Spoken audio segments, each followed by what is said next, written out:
வணக்கம். நம்ம இன்னைக்கு பார்க்க போற வீடியோ தலைப்பு என்னன்னா, ஸ்ட்ரெஸ். அதாவது மன அழுத்தம் நமக்கு வயிற்றுப்புண், ஸ்டமக் அல்சர உண்டாக்குமா? இல்ல அதுக்கும் உள்ள என்ன சம்மந்தம் அப்படிங்கிறத பார்க்க போறோம். முதல்ல நம்ம டைரக்ட்டா சொல்லப் போறது, stomach ulcer or any ulcer இந்த வயித்து குடல்ல வர்றதுக்கு முக்கிய காரணம் முன்னாலே சொல்லிட்டேன். H. Pylori infection. 2வது வலி மாத்திரைகள். இதுதான். ஸ்ட்ரெஸ் டைரக்ட்டா அல்சர உண்டாக்கவே ஆக்காது. அது முதல்ல நம்ம புரிஞ்சுக்கணும். ஆனா வந்த அல்சர அது ரொம்ப மோசமாக்கும். இதுதான் ஃபர்ஸ்ட் நம்ம புரிஞ்சுக்கணும். அடுத்தது ஸ்ட்ரெஸ்ஸு. ஸ்ட்ரெஸ்னால் எல்லாரும் என்ன நினைக்கிறாங்கன்னா, ரொம்ப கஷ்டம், இல்லை மன அழுத்தம். பட் அதில் நிறைய இருக்குது. ஆன்சைட்டி, பதட்டம், பயம், இல்லை ஒரு ஒரு என்ன சொல்கிறது, தூக்கம் இல்லாது. இது எல்லாமே ஒரு ஸ்ட்ரெஸ்ஸாக வச்சுக்கலாம். அதே மாதிரி ஃபிசிக்கல் ஸ்ட்ரெஸ். இப்போ ஒருத்தர் ரொம்ப நாளாக டிசீஸாக இருக்காங்க, ரொம்ப ரொம்ப நாளாக நோய்வாய்ப்பட்டு ஹாஸ்பிட்டலே, அது எல்லாமே ஃபிசிக்கல் ஸ்ட்ரெஸ். ஸோ ஸ்ட்ரெஸ்ஸுங்கிறது ஒரு பெரிய ஒரு ஒரு டேர்ம். அதில் அதுக்கும் இந்த வயிற்றில் உள்ள புண்ணுக்கும் என்ன சம்மந்தம்? ஃபஸ்ட்டு கண்டிப்பாக சம்மந்தம் இருக்குது. அது டைரெக்டாக அல்சரை உண்டாக்காது.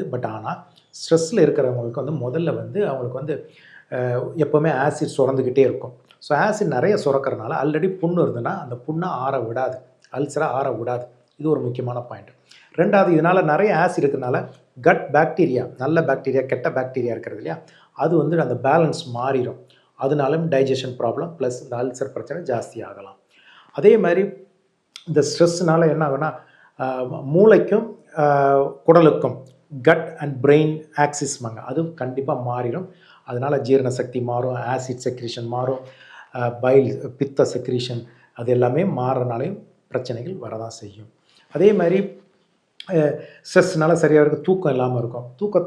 தூக்கம் இல்லாதனாலையும் அவங்களுக்கு மற்ற பிரச்சனைகள் வரலாம், வெயிட் போடலாம். அதுவும் ஒரு இன்டர்லிங்க்டாக இருக்கலாம். ஸோ கண்டிப்பாக ஸ்ட்ரெஸ்ஸுங்கிறது ஒரு ஒரு இருக்கிறவங்களுக்கு பார்த்திங்கன்னா, ஸ்ட்ரெஸ் ஜென்ரல் என்ன சொல்லும், அவங்களுக்கு கார்டிசால் ஸ்டீராய்டு லெவல் ஜாஸ்தியாக இருக்கும். 2வது அட்ரினலின்ங்கிறது ஒரு ஒரு ஹார்மோன். இந்த 2 ஹார்மோனும் நிறைய இருக்கிறனால அவங்களுக்கு ஓவராக பசிக்கலாம், இல்லை பசி இல்லாமல் இருக்கலாம், இல்லை ஆசிட் நிறைய சுரந்து வயிற்றில் புண்ணை அது ஆற விடாமல் தடுத்து பிரச்சனையை உண்டாக்கலாம். ஸோ அதனால் அல்சர் ஸ்ட்ரெஸ்ஸுனால் கண்டிப்பாக டைரெக்டாக வராது. வந்த பிரச்சனையை அது ரொம்ப மோசமாக்கிட்டு அந்த புண்ணு ஆற விடாமல் அது தடுக்கும்.